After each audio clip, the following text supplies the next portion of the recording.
Palestinians in Gaza celebrate war and jihadists like an American would celebrate a Super Bowl victory and a star quarterback.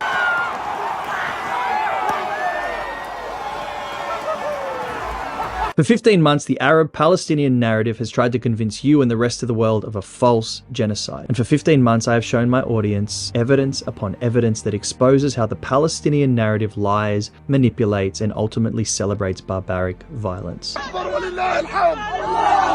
Today, I present more evidence. With the recent ceasefire in place, Palestinians are now openly celebrating the past 15 months as a military victory. To the world, they will cry out the innocent victim of a genocide, but within their own circles, they celebrate these events as a victory of Hamas. I want you to take a closer look at the footage that has come from the first hostage exchange. I mean, look at this. Look at this footage. Do they look like a people who have experienced a genocide or a famine? Do they look like an innocent civilian population who just want to turn back to some degree of peace? Or do they look like a wild pack of dogs who desperately desire more blood to be shed, more terrorism to be enacted, and more violence to come into existence? 3 Israeli women who have been hostages for over 470 days were transferred to the Red Cross, while Palestinians took to the streets to celebrate what Hamas has accomplished over the past 15 months. Now, you would think that the Palestinians would have some sort of resentment towards Hamas for turning their cities into rubble. And yet we see Palestinians cheering, gloating, and praising the very terrorists who just last week were hiding among them while operating military operations out of UN facilities, schools, mosques, hospitals, while they were wearing civilian clothing. Now the uniforms are back on because the ceasefire has been enacted. The Palestinians, whether you like it or not, love Hamas.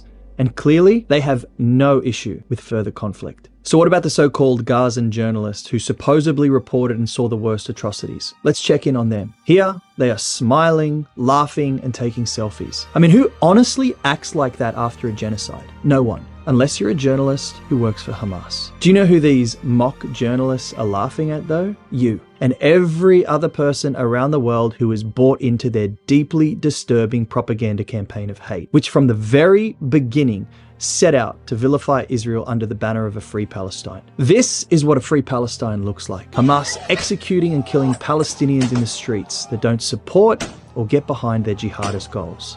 These journalists are able to laugh because they know they got away with murder, kidnapping, and rape, and yet they're still considered the victims. I don't think anybody in the West really realizes or could ever fully understand how much a Palestinian gets off on war and violence. So I want to leave you with this intercepted call from October 7th as a friendly reminder. It features a Palestinian youth telling his mother and father some good news.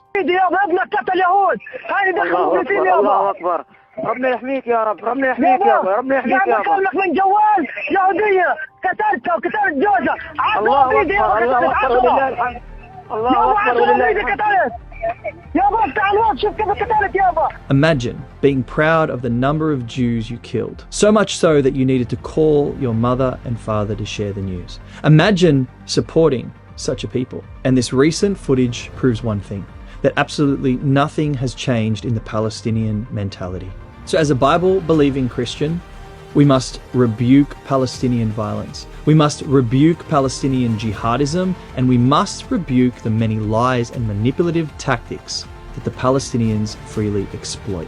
I cannot in good conscience leave the Jewish people to fight the devil alone. And I don't use those words lightly, but there is no other way to describe the demon-possessed nature of the Palestinian movement. Psalm 11 verse 5 says, "The Lord tests the righteous, but his soul hates the wicked and the ones who love violence." Look at this footage. The test is, will the Christian stand with Israel? Because the truth is, the current Palestinian movement and narrative are those who are wicked and love violence. Share this video.